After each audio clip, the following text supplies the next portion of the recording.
শুধু বৈষ্ণব ভক্তগণ চৈত্র মাসের শুক্লপক্ষের একাদশী কামদা একাদশী নামে পরিচিত। কামদা একাদশী 9 এপ্রিল 2025 বুধবার এবং পারণের দিন বৃহস্পতি ভোর 5:20 হতে 9:32 পর্যন্ত। আমরা কি ব্রহ্মহত্যার পাপ বিনাশ, পিশাচত্ব মোচন এবং বাজপেয়ী যজ্ঞের ফল লাভ করতে চাই, তাহলে পরিবারের সকলকে নিয়ে কামদা একাদশী পালন করি। আমার এই ক্ষুদ্র চ্যানেলটিকে সাবস্ক্রাইব করে সাথে থাকার অনুরোধ রইল। আসুন কামদা একাদশী সম্পর্কে বিস্তারিত জানি। চৈত্র মাসের শুক্লপক্ষের কামদা একাদশী ব্রত মাহাত্ম্য বরাহ পুরাণে বর্ণিত হয়েছে। মহারাজ যুধিষ্ঠির বললেন, হে বাসুদেব, আপনি কৃপা করে আমার কাছে চৈত্র মাসের শুক্লপক্ষের একাদশীর মহিমা কীর্তন করুন। শ্রীকৃষ্ণ বললেন, হে মহারাজ, এই একাদশী ব্রত সম্পর্কে এক বিচিত্র কাহিনী বর্ণনা করছি, আপনি একমনে তা শ্রবণ করুন। পূর্বে মহর্ষি বশিষ্ঠ মহারাজ দিলীপের কৌতূহল নিবারণের জন্য এই ব্রতকথা কীর্তন করেছিলেন। ঋষি বশিষ্ঠ বললেন, হে মহারাজ, চৈত্র মাসের শুক্লপক্ষের একাদশীর নাম কামদা।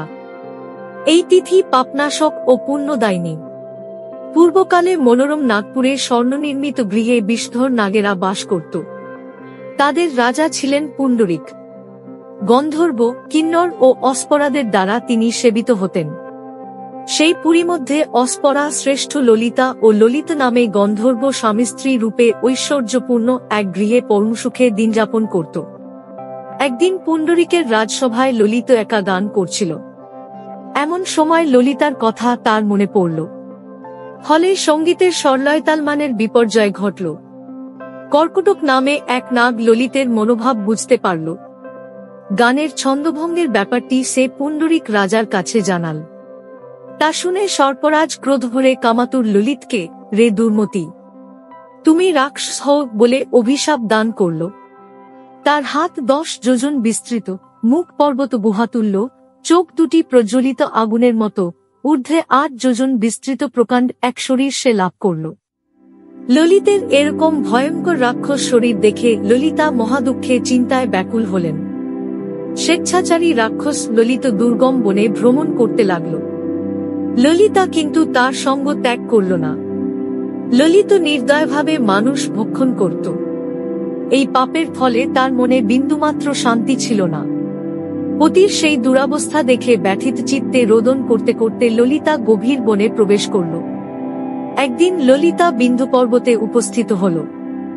সেখানে ঋষ্যশৃঙ্গ মুনির আশ্রম দর্শন করে মুনির কাছে হাজির হল। তার চরণে প্রণাম করে সেখানে দাঁড়িয়ে রইল। মুনিবর জিজ্ঞাসা করলেন, হে সুন্দরী, তুমি কে, কার কন্যা, কি কারণেই বা এই গভীর বনে এসেছ, তা সত্য করে বল। তদুত্তরে ললিতা বলল, হে প্রভু, আমি বীরধন্যা গন্ধর্বের কন্যা। আমার নাম ললিতা। আমার পতির পিশাচত্ব দূর হয় এমন কোন উপায় জানবার জন্য এখানে এসেছি।